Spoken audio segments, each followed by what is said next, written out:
After completing the assessment summary, including adding in details for every section listed,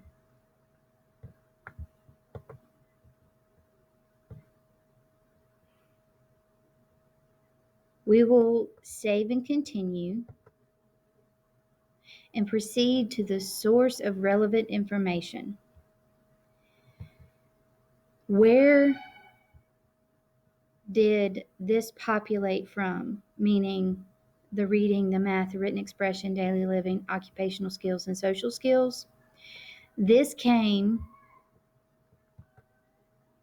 from over here in this section of the assessment summary. I completed the assessment summary. I pressed save and continue.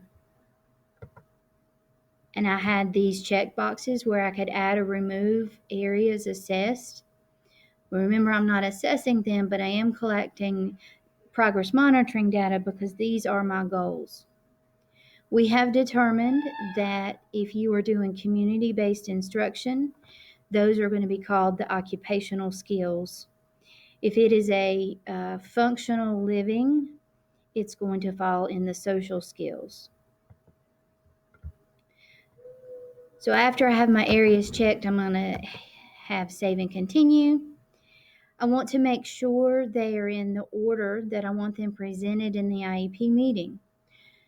So say, for example, I had my academics and then speech and then another academic and then OT, etc. And I wanted all of my academic areas the same. So I want to move occupational skills to the 4th area instead of the 5th. So I'm going to come to the blank, type in a 4, press save. It's going to tell me it updated with the information. I'm going to press OK. And you'll note that now occupational skills is now 4th and daily living was moved to 5th. If I'm happy with the order, I'm going to save and continue. If there was an area that I missed with adding, I can come here to the top add and remove to add an additional area that I have an IEP annual goal for.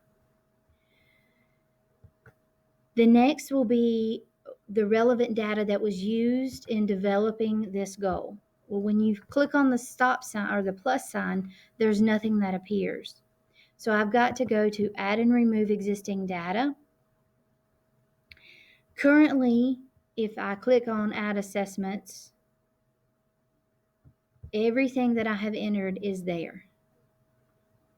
So I have to make sure I click the correct one as to what goes in that box.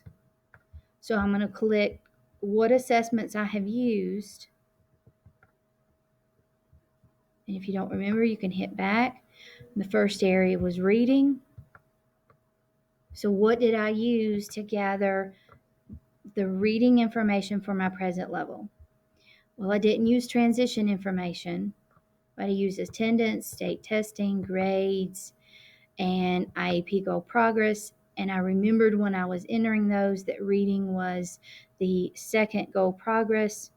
And then I'm going to come in here and add review of existing data educational because I had also had some Bergantz information.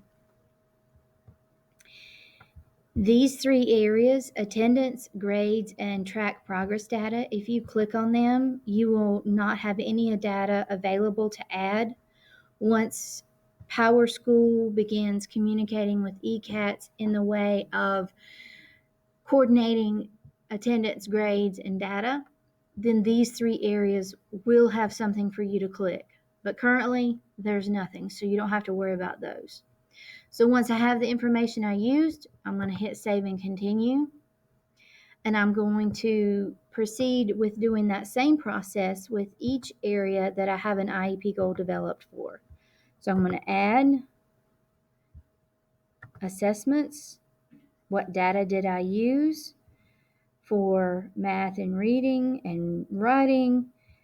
All of those areas. Once I have what I want, I'm going to save and continue. And that section would be complete. I'll save and continue. It's going to give me a red stop sign. Hey, you didn't have at least one piece of relevant data. So you have to indicate at least one piece of data for every area you're having an IEP. So here's a workaround, a trick. It will not let you proceed as long as you have that red stop sign. So make sure you hit save. To get around this, I'm going to go back to my EC process, click on IEP, and go to the next section that was next from my red X. Here, you are going to enter your narrative just like you normally would for a present level. Don't forget to have every piece of the present level that you need. Present levels do need to be detailed. 1 or 2 sentences, that is not enough for a present level. You need to be able to present the student to the parent that after looking at this present level, they know exactly where their child is performing in that area. At the bottom, these 2 boxes are new. One, you're going to describe relevant medical information. So, what problems is this student having? And then the second box, how is this disability impacting their involvement within the general education curriculum?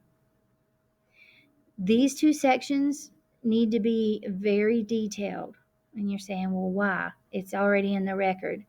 Yes, it is back in the reevaluation information, but if we're trying to medically exempt a student, the state will now be pulling these 2 boxes electronically from our IEPs. And if the information in those boxes do not align with the present levels and the annual goals developed, then the student will not be found. They will be denied exemption status. And once you have those pieces of information, hit save and continue. Yes, it gives me an error because I have to have a present level in every area.